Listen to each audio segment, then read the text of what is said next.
بتبدأ الحكاية بمجموعة من العمال والحراس، وكانوا بيودعوا أهلهم وأسرهم وبيركبوا سفينة كبيرة، وبينضم ليهم في السفينة الحاكم راتكليف حاكم لندن. وبعدها السفينة بتبدأ تتحرك، وكانوا رايحين في رحلة عشان يدوروا على الذهب والكنوز. وبالليل وهم في البحر بتيجي عاصفة قوية، فبيحاولوا كلهم إنهم ينقذوا السفينة. وجون سميث قائد السفينة بيبدأ يدي أوامره للعمال، وكمان بينزل بنفسه عشان ينقذ واحد منهم وقع في المية.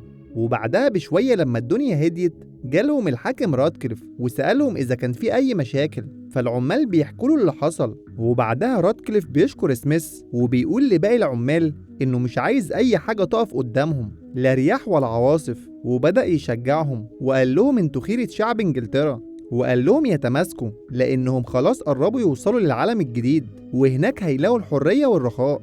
وبعد الخطبة دي الحاكم بيسيبهم وبيمشي، وبيقول للخادم بتاعه خطته، وهي انه محتاج القرويين دول عشان يوديهم لجزيرة الهنود وينقبوله عن الذهب ويستغلهم. وعلى الجانب الآخر واحد من العمال اسمه توماس كان بيتكلم مع سميث وبيقول له أنا عايز أخد كمية كبيرة من الذهب عشان أبني بيت لنفسي، ولو قابلني أي حد من الهنود الحمر هقتله على طول. وبعدها توماس بيسأل سميث يا ترى شكله إيه العالم الجديد ده؟ فسميث بيقول له أكيد زي أي عالم ما فيهوش اختلاف.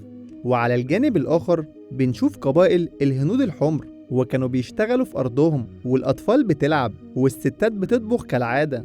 وبعدها بيتجمعوا بأمر الحاكم، وده بعد ما رجع من حربه ضد العدو.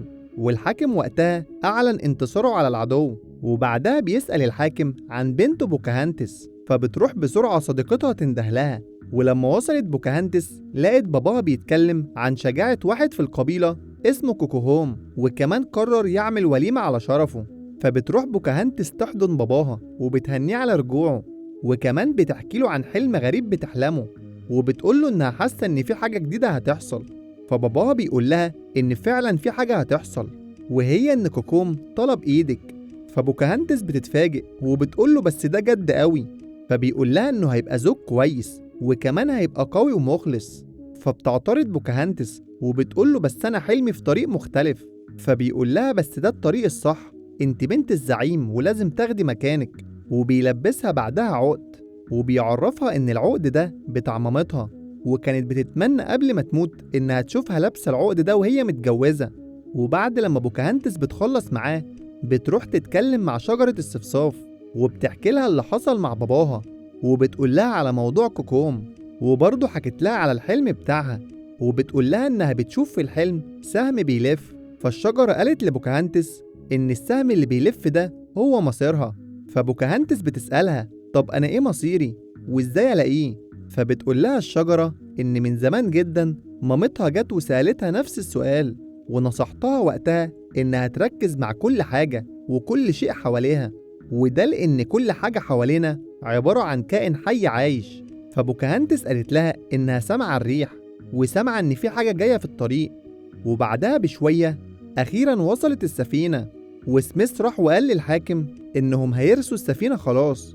وعلى الجانب الاخر بوكاهانتس شافت المركب بتاعتهم وهي بترسى بسميث والعمال.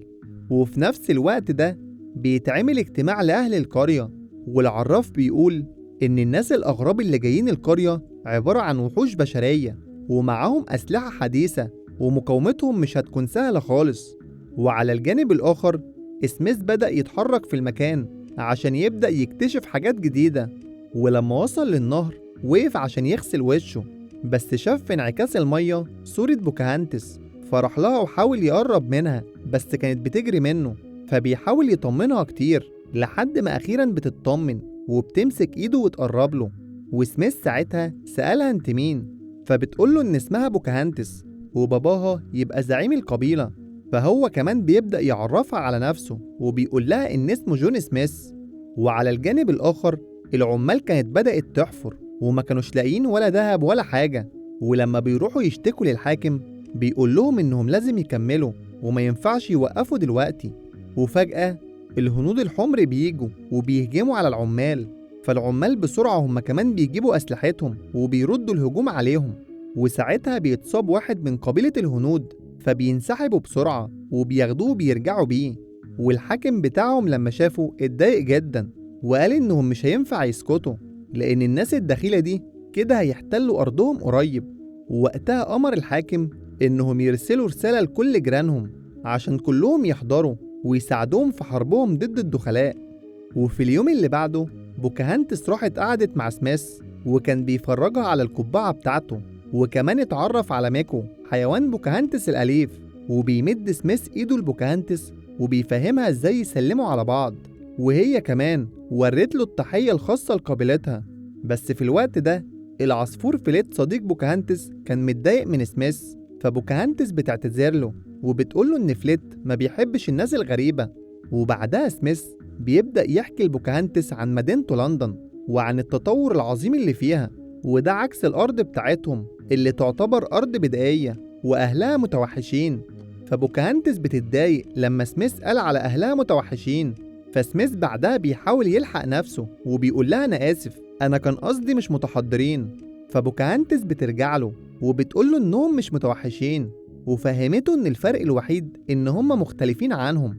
وفي الوقت ده بوكاهانتس سمعت صوت طبول، فقالت لسميث إنها لازم تمشي لأن الصوت ده معناه إن في خطر. وبالليل في وسط المطر الشديد العمال بيبدأوا يبنوا سور عشان يحموا نفسهم من هجوم قبيلة الهنود. وبعدها بيروح حاكم الهنود لبنت بوكاهانتس وبيوصيها إنها ما تبعدش لأن الوقت ده خطر وهيحصل حرب كبيرة. فبوكاهانتس بتطمنه وبتقوله ما تقلقش، وإن كل اللي هي بتعمله إنها بتجمع أكل للمحاربين. فقال لها إنها ما ينفعش تبقى لوحدها تاني، وهيبعت لها كوكوم عشان يحميها دايما. وبعدها لما بيمشي بيظهر سميث، فصديقة بوكاهانتس بتتخض، بس بوكاهانتس بتهديها وبتقول لها إن ده سر وما تقولش لحد. وبعدها بتسيبها وبتروح مع سميث. ولما جه بعدها بشوية كوكوم سأل على بوكاهانتس، فصاحبتها توهت الموضوع وقالت له إنها مش هنا. فكوكوم قال لها إن اليومين دول خطر وما ينفعش بوكاهانتس تبعد عن المنطقة. وعلى الجانب الآخر سميث سأل بوكاهانتس عن الذهب، فبوكاهانتس ما كانتش فاهمة يعني إيه ذهب، وخرجت له من الشنطة بتاعتها ذرة. فسميث بيضحك وبيقول لها إن مش قصده على ده، وبيطلع لها عملة معدنية وبيقول لها إنه قصده على ده. فبوكاهانتس قالت له إن ده مش موجود عندهم، فبيقول لها سميث إن كده الناس اللي معاه هيمشوا لما يعرفوا إن مفيش ذهب. فبوكاهانتس وبتقول له وإنت هتعمل إيه؟ فبيقول لها إنه ما عندوش بيت يرجع له، فبتقول له إنه يقدر يقعد معاهم هنا ويعتبر كمان إن ده بيته. وبوكاهانتس بتوري له شجرة الصفصاف، فسميث أول لما بيشوفها بيتخض إنها بتتكلم. وبعدها بيظهر مرة واحدة 2 من زمايل سميث كانوا بيدوروا عليه، فبيستخبى منهم مع بوكاهانتس ورا شجرة الصفصاف، بس الشجرة بتتصرف وبتوقعهم وبتضربهم كمان. وبعدها سميث قرر يمشي وقال لبوكاهانتس تقابله في نفس المكان ده بالليل. وبتتكلم بعدها بوكاهانتس مع شجرة الصفصاف وبتقول لها إنها كان لازم ما تشوفوش تاني، بس ما قدرتش تعمل كده. وبعدها بشوية بتوصل كل القبائل جيران قبيلة بوكاهانتس عشان يساعدوهم في الحرب ضد الدخلاء. فبوكاهانتس وقتها بتحاول تمنع باباها من الحرب، وبتقوله إن ممكن يتكلم معاهم ويشوفوا طريقة تانية غير الحرب. فباباها بيقول لها إنهم مش عايزين يتكلموا، فبتقوله طب لو حد منهم اتكلم معاك هتوافق؟ فباباها بيقول لها إن الموضوع خلاص ما بقاش بالبساطة دي. وعلى الجانب الآخر سميث لما رجع للمعسكر عرف من الحاكم إنهم بيخططوا يقضوا على الهنود الحمر، فبيحاول يقنعه إنهم مش متوحشين، وإنه كمان قابل حد منهم، وإنه كمان عرف إن مفيش دهب هنا وكل اللي موجود في الأرض دي عبارة عن ذرة. فالحاكم وقتها بيتضايق وبيقوله إن كل ده كذب في كذب، وبيأمر بعدها الحاكم كل العمال إن أي حد يشوف هندي يقتله، واللي مش هيعمل كده هيتم اتهامه بالخيانة العظمى. وبالليل بتروح بوكاهانتس عشان تتكلم مع سميث، بس صاحبتها بتوقفها وبتترجاها إنها ما تخرجش بره القبيلة. فبوكاهانتس بتقول لها إنها كده بتحاول توقف الحرب وبتحاول تساعد شعبها، وبعدها بتسيبها وتمشي. وفي نفس الوقت ده سميث هو كمان بيحاول يخرج بره المعسكر من غير ما حد يشوفه عشان يروح ويقابل بوكاهانتس عند الشجرة زي ما هم اتفقوا. بس الحاكم ساعتها بيشوف سميث وبيأمر عامل اسمه توماس إنه يروح وراه، وكمان بيديله سلاح وبيقوله لو شاف أي هندي يقتله.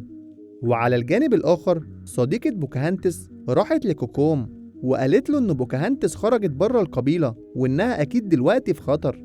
وفي الوقت ده بوكاهانتس كانت خلاص وصلت لسميث، وسميث قال لها إنه متأسف جدا لأن أول ما يطلع النهار أهله هيهاجموا أهلها. بس شجرة الصفصاف وقتها قالت لهم إن الحاجة الكبيرة بتبدأ بحاجة صغيرة، وإنهم لازم يتحدوا مع بعض عشان ينهوا الأزمة دي. فسميث وبوكاهانتس بيحضنوا بعض، بس فجأة ظهر كوكوم وهجم على سميث، ولما حاولت بوكاهانتس تمنعه ما كانتش عارفة تعمل كده. فالعامل اللي اسمه توماس اللي كان بيراقب سميث ضرب كوكوم بالبندقية عشان يحمي سميث منه، وللأسف وقتها كوكوم مات. فكل قبيلة الهنود بتيجي وبيمسكوا سميث، وكمان بيتهموه إن هو اللي قتل كوكوم، والقائد بتاعهم بيحكم على سميث إنهم هيموتوه قدام الناس كلهم الصبح.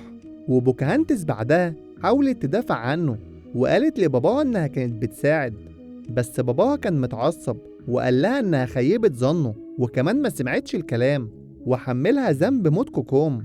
وبعدها بشوية بتقرر صديقة بوكاهانتس إنها تاخدها وتخليها تشوف سميث. وسميث أول لما شاف بوكاهانتس قال لها إنه يفضل يموت بكرة ولا إنه يعيش يوم واحد من غير ما يشوفها. وعلى الجانب الآخر توماس لما رجع للمعسكر قال لهم إن قبيلة الهنود الحمر خطفوا سميث. فالحاكم ساعتها بيتعصب وبيؤمر كل العمال والحراس إنهم يهجموا على القبيلة الصبح. وفي نفس الوقت ده قبيلة الهنود الحمر كانوا بيجهزوا نفسهم هم كمان. وبوكاهانتس راحت لشجرة الصفصاف وقالت لها إنها حاسة بالضياع وحاسة إنها غلطت. فالشجرة بتقول لها خلي الأرض ترشدك عشان انت عارفة طريقك. وأول لما الصبح طلع بوكاهانتس جريت على المكان اللي فيه سميث ومنعت باباها إنه يقتله، وقالت لباباها إنها بتحبه وإنها اختارت طريق الحب مش الكره. فباباها ساعتها بيتراجع إنه يقتله، بس حاكم لندن بقى ما بيتراجعش عن الحرب، ولما بيضرب النار على حاكم الهنود سميث على طول بيحميه وبياخد الطلقة مكانه. فكل العمال والحراس اتعصبوا جدا، فاتجمعوا كلهم عليه وكتفوه وحطوه في مركب. وبعدها لما الدنيا هديت راحت بوكاهانتس هي وكل القبيلة بتاعتها عشان يطمنوا على سميث. وحتى باباها جه وشكر سميث وقال له إنه مرحب بيه في أرضهم دايما. فسميث وقتها بيطلب من بوكاهانتس إنها تروح معاه لندن، لكن بوكاهانتس وقتها بترفض وبتقول له إن أهلي محتاجيني هنا، بس لو رحت أي مكان هفضل دايما معاك وعمري ما هنساك أبدا. وبعدها بوكاهانتس بتودع سميث والحراس بياخدوه وبيركبوا السفينة عشان يرجعوا لندن. وسميث وهو في السفينة كان بيودع بوكاهانتس بنفس الطريقة اللي هي علمتها له. وخلص الفيلم لحد هنا. لو عجبك ما تنساش الاشتراك ومتابعة كل جديد.